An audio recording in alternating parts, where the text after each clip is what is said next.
विश्वविद्यालय अनुदान आयोग वीसी की नियुक्ति को लेकर नए गाइडलाइंस लेकर आई है और उस नए गाइडलाइंस के बाद जो है राज्यों का उच्च शिक्षा से प्रभाव खत्म हो जाएगा या उच्च शिक्षा पे राज्यों का नियंत्रण खत्म होके जो है कह सकते हैं कि उच्च शिक्षा का केंद्रीयकरण हो जाएगा। जबकि संविधान में शिक्षा समवर्ती सूची का विषय, समवर्ती सूची का मतलब है कि शिक्षा जो है पे दोनों कानून बना सकते हैं, राज्य भी और केंद्र भी। लेकिन भारत में शिक्षा पे राज्यों का अधिकार अधिक है, लेकिन इस नए केंद्रीयकरण के बाद, इस नए कानून के बाद, यूजीसी की नई गाइडलाइंस के लागू होने के बाद शिक्षा पे जो है राज्यों का नियंत्रण खत्म हो जाएगा। स्पेशली मैं उच्च शिक्षा की बात कर रहा हूँ, क्योंकि वीसी की नियुक्ति जो है विश्वविद्यालयों में होती है। अब नियुक्ति को लेके जो नए गाइडलाइंस हैं वो उसमें कई ऐसी बातें हैं जो शिक्षा की गुणवत्ता पे भी जिसका असर आना है, क्योंकि शिक्षा समाज की को भी गुणवत्ता देता है, समाज को गरिमा भी देता है। वह भी विषय उस पे भी जो है देश भर में विशेषज्ञों के बीच बहस चल रही है, बात चल रही है। तो क्या है यूजीसी के नए गाइडलाइंस? अब यूजीसी कह रही है कि अभी तक क्या था कि बीसी बनने के लिए कम से कम 10 वर्ष तक प्रोफेसर रहने का अनुभव रहा हो। अब वो सब जो है नए गाइडलाइंस में हटा लेगा, मतलब अब आपका प्रोफेसर होना जरूरी नहीं है। इवन एकेडमिक मतलब प्रोफेसर का मतलब है कि अभी तक वीसी वही व्यक्ति बनते थे जो एकेडमिक है, मतलब जो शिक्षा के क्षेत्र में काम कर रहे हैं। अब गैर एकेडमिक पृष्ठभूमि के लोग भी जो है वीसी बनेंगे और विभिन्न क्षेत्रों के विशेषज्ञों को, नौकरशाहों को भी जो है अब वीसी बनाया जाएगा। तो आप कहिए कि शिक्षाविद का वीसी के रूप में जो चयन का नियम है वो खत्म हो जाएगा और विश्वविद्यालयों का जो है केंद्रीयकरण कैसे होगा ये भी जो है हम समझते हैं कि अब कहा गया है कि वीसी की नियुक्ति के लिए 3 सदस्यों का एक जो है सर्च पैनल बनेगा। वो सर्च पैनल 3 से 5 नामों का सुझाव देगा। अब उस सर्च पैनल में जो है चांसलर या राज्यपाल की ओर से मनोनीत एक व्यक्ति होगा, एक व्यक्ति यूजीसी का होगा और तीसरा व्यक्ति यूनिवर्सिटी की सीनेट या सिंडिकेट का होगा। तो ये 3 लोगों की सर्च कमेटी 3 से 5 नाम सुझाएगी। अब इसमें देखिए कि एक राज्यपाल होंगे या वीसी के द्वारा नामित व्यक्ति, दूसरा यूजीसी का होगा, तीसरा व्यक्ति सीनेट और सिंडिकेट का होगा। सीनेट और सिंडिकेट के मेंबर्स को भी नियुक्त राज्यपाल करते हैं। तो इसका अर्थ है कि अब वीसी के चयन के लिए बनने वाली समिति में राज्य सरकार का कोई प्रतिनिधित्व ही नहीं होगा। अब यूजीसी कह रही है कि जो भी विश्वविद्यालय इस गाइडलाइंस को नहीं मानेंगे उनको यूजीसी से मिलने वाला अनुदान जो यूजीसी ग्रांट देती है यूनिवर्सिटीज को बंद कर देगा। तो ये जो है स्पष्ट रूप से आप देखिए कि जो चयन के लिए जो 3 नाम है वो तीनों केंद्र सरकार, राज्यपाल केंद्र सरकार नियुक्त करती है। सिंडिकेट या सीनेट के मेंबर जो विश्वविद्यालय में होते हैं उन्हें भी राज्यपाल मनोनीत करते हैं और यूजीसी तो केंद्र सरकार की संस्था है।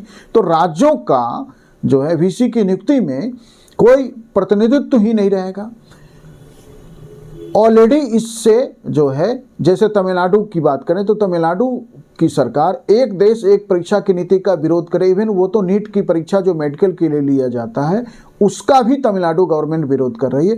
तो खासकर केरला, तमिलनाडु, कर्नाटका, बंगाल वैसे राज्य जहां केंद्र सरकार से अलग दल की सरकार है वो जो है वहाँ से ये आवाज़ उठने लगी है कि शायद वो इस कानून को ना माने, लेकिन इससे केंद्र और राज्य के बीच एक टकराव शिक्षा को लेके शुरू हो जाएगा। और जो है अगर हम और प्रस्तावों की बात करें तो अब जो है लेक्चरर बनने के लिए, मतलब विश्वविद्यालय में या कॉलेज में लेक्चरर प्रोफेसर बनने के लिए नेट क्वालिफाई होना जरूरी नहीं। तो जब नेट क्वालिफिकेशन की ज़रूरत ही खत्म कर दी गई तो फिर सवाल ये उठता है कि आदमी राष्ट्रीय पात्रता परीक्षा नेट क्यों दे? फिर यूजीसी की ओर से लिए जाने वाली इस परीक्षा का मतलब क्या रह जाएगा? फिर यूजीसी को ये परीक्षा बंद कर देना चाहिए। यदि आप नेट का एग्ज़ाम ले रहे हैं और यूजीसी लेक्चरर की नियुक्ति में अब नेट की कोई अनिवार्यता ही नहीं रहेगी तो इस है कि ये एग्ज़ाम यूजीसी को बंद कर देना चाहिए। अब ये क्यों का प्रयास किया जा रहा है कि जो नेट क्वालिफाई नहीं है वो लेक्चरर प्रोफेसर बन जाए।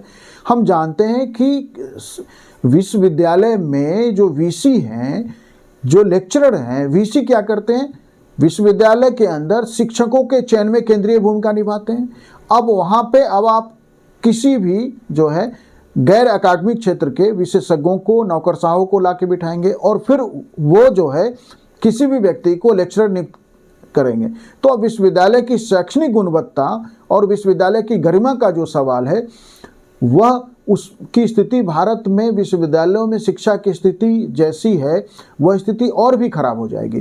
तो सवाल है कि ये केंद्र सरकार कर रही है, राज्य की सरकारें इसका विरोध करेंगी और विरोध बहुत जो है तीव्र भी हो सकता है, क्योंकि विश्वविद्यालय जो है वो राज्य के पास बहुत बड़ा संसाधन है। क्योंकि विश्वविद्यालयों की नियुक्तियों में राजनीतिक पार्टियां अपनी सत्ता बनाए रखने के लिए विश्वविद्यालयों का एक सफलतापूर्वक उपकरण के रूप में इस्तेमाल हो रहा है। विश्वविद्यालय में जिन लोगों को संरक्षण दिया जाता है, राज्य की सरकारें जिन लोगों को नियुक्तियां देकर या अलग अलग तरीके से संरक्षण देती है, वो सभी समाज के प्रभावशाली लोग होते हैं। वो सारे लोग ओपिनियन मेकर्स की भूमिका निभाते हैं। तो राज्य सरकारों का शिक्षा के माध्यम से जो राजनीति पे हस्तक्षेप और राजनीति में जो उनका प्रभाव है, राजनीति में जो इसके माध्यम से, शिक्षा के माध्यम से जो है वो राजनीति को साधते हैं, वह भी जो है राज्यों का खतरे में पड़ेगा। और केंद्र सरकार इसके माध्यम से अपनी राजनीति को चमकाना चाहती है। तो सवाल शिक्षा का है या सवाल राज्य की राजनीति और केंद्र की राजनीति का है, ये भी विषय है।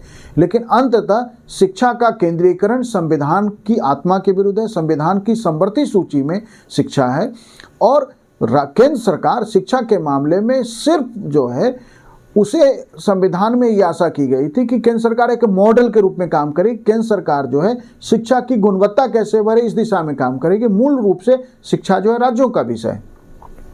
लेकिन अब राज्यों का विषय क्या, अब तो राज्यों का जो है उच्च शिक्षा में जो है किसी तरह का प्रतिनिधित्व ही नहीं रहेगा। राज्य सरकार जो है विश्वविद्यालयों को, राज्य के विश्वविद्यालयों का सारा खर्च उठाएगी, लेकिन वहाँ वीसी की नियुक्ति जो है केंद्र सरकार के मन मर्जी से होगा। क्या राज्य की सरकारें इसको स्वीकार करेगी? मुझे लगता है नहीं। देखते हैं कि इस पे आने वाले समय में केंद्र और राज्य के बीच में राजनीति क्या रुख लेती है। Thank you.